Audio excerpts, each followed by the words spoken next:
Hello दोस्तों, मैं जावेद हुसैन।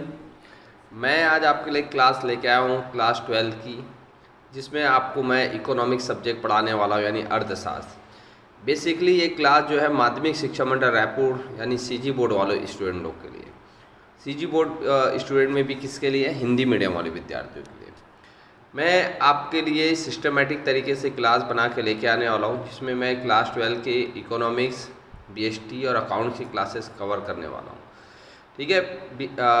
आज हम स्टार्ट करते हैं क्लास 12 की इकोनॉमिक्स का पहला चैप्टर, अर्थशास्त्र का परिचय।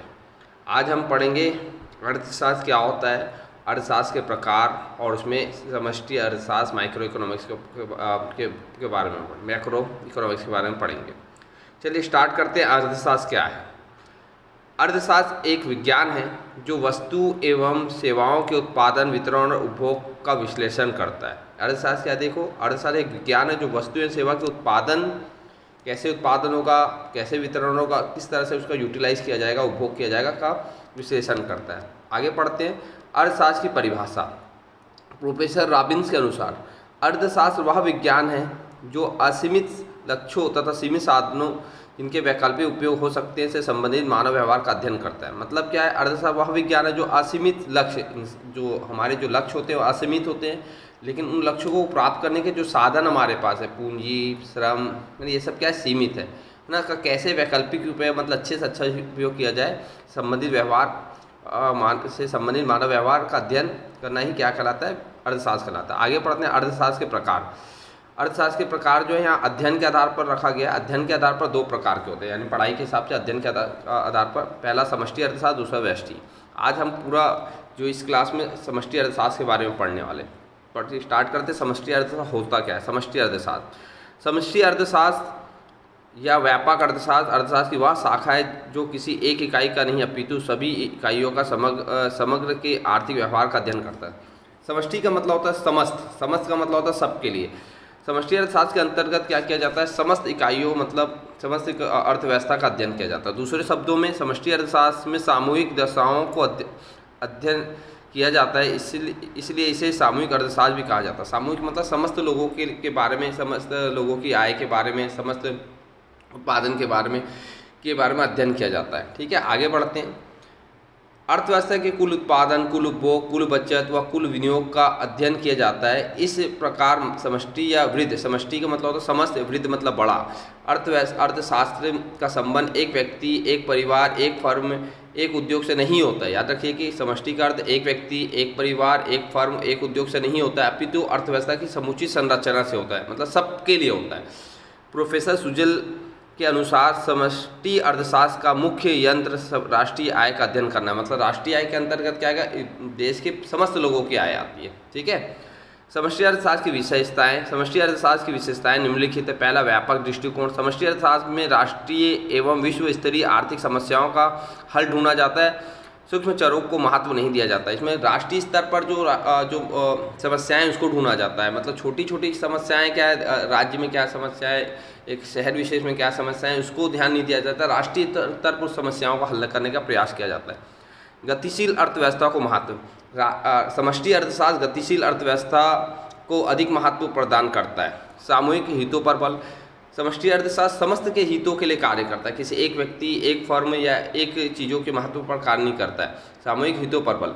समष्टि अर्थशास्त्र व्यक्तिगत हितों की तुलना में सामूहिक हितों पर अधिक बल देता है। व्यापक या विस्तृत विश्लेषण। व्यापक का मतलब होता है पूरी तरह से विश्लेषण, विस्तृत मतलब डिटेल में। समष्टि अर्थशास्त्र में विस्तृत विश्लेषण को सर्वाधिक महत्व दिया जाता है। इसमें सरकार की मौद्रिक एवं राजकोषीय नीतियों के सामान्य प्रभाव का अध्ययन किया जाता है। पांचवा, परस्पर निर्भरता। समष्टि अर्थशास्त्र में संतुलन की दशाओं में हुए परिवर्तनों का प्रभाव समस्त इकाइयों पर पड़ता है, जबकि व्यष्टि अर्थशास्त्र में संतुलन की दशाओं में हुए परिवर्तनों का प्रभाव अन्य इकाइयों पर नहीं पड़ता है। आगे बढ़ते हैं। समष्टि अर्थशास्त्र के बुनियादी मुद्दे क्या क्या है? इसके 3 मुद्दे हैं। अर्थव्यवस्था में संतुलन, अर्थव्यवस्था में असंतुलन, असंतुलन में सुधार। पहला, अर्थव्यवस्था में संतुलन। इसका आशय है अर्थव्यवस्था में समस्त माल एवं सेवाओं की समग्र मांग एवं समग्र पूर्ति में संतुलन बनाना। दूसरा, अर्थव्यवस्था में असंतुलन। इसका आशय है अर्थव्यवस्था में समग्र मांग एवं समग्र पूर्ति में असंतुलन तथा राष्ट्रीय साधनों का अपूर्ण उपयोग। है ना। असंतुलन में सुधार, इसका आशय समग्र मांग तथा समग्र पूर्ति में संतुलन बनाए रखना तथा राष्ट्रीय संसाधनों का पूर्ण उपयोग करना। आगे बढ़ते हैं, समष्टि अर्थशास्त्र के महत्वपूर्ण अंग या क्षेत्र क्या क्या हैं।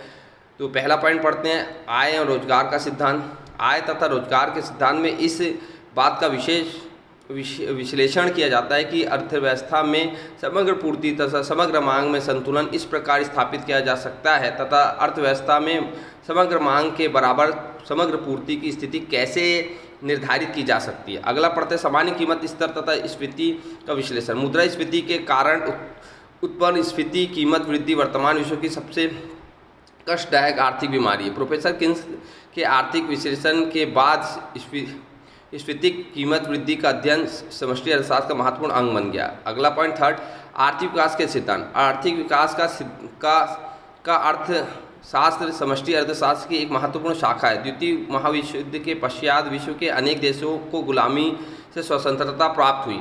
इन नवविदित राष्ट्रों, नवविदित मतलब नए राष्ट्रों को आर्थिक विकास की समस्या को आर्थिक नियोजन की सहायता से हल करने के प्रयत्न किए जा रहे हैं।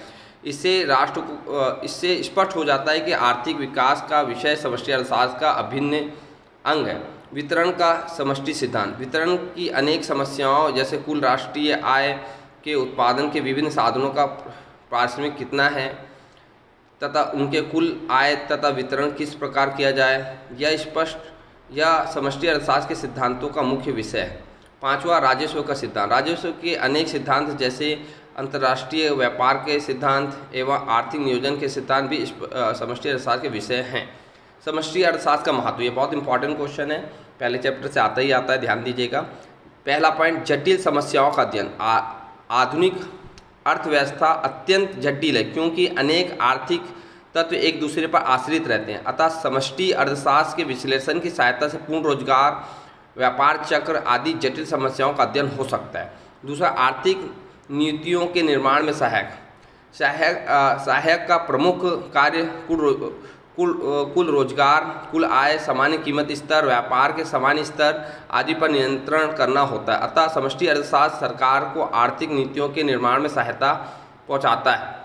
तीसरा पर व्यष्टि अर्थशास्त्र का सहायक। व्यष्टि आर्थिक विश्लेषण में समष्टि अर्थशास्त्र बहुत सहायक है। जैसे एक उत्पादक अपने उत्पादन के संबंध में निर्णय लेते समय कुल उत्पाद के व्यवहार से प्रभावित होता है। आगे बढ़ते हैं, चौथा, आर्थिक विकास का अध्ययन। आर्थिक विकास का अध्ययन समष्टि अर्थशास्त्र का महत्वपूर्ण विषय है। राष्ट्रीय आय, उत्पादन और रोजगार के स्तर में वृद्धि करने के लिए योजनाएं बनाई तथा क्रियान्वित की जाती ताकि अर्थव्यवस्था में का बहुमुखी विकास हो सके। पांचवा, साधनों के वितरण हेतु आवश्यक। समष्टि अर्थशास्त्र में एक ओर उपभोक्ता वस्तुओं और दूसरी ओर पूंजीगत वस्तुओं के बीच साधनों के वितरण से संबंधित समस्याओं का अध्ययन किया जाता है।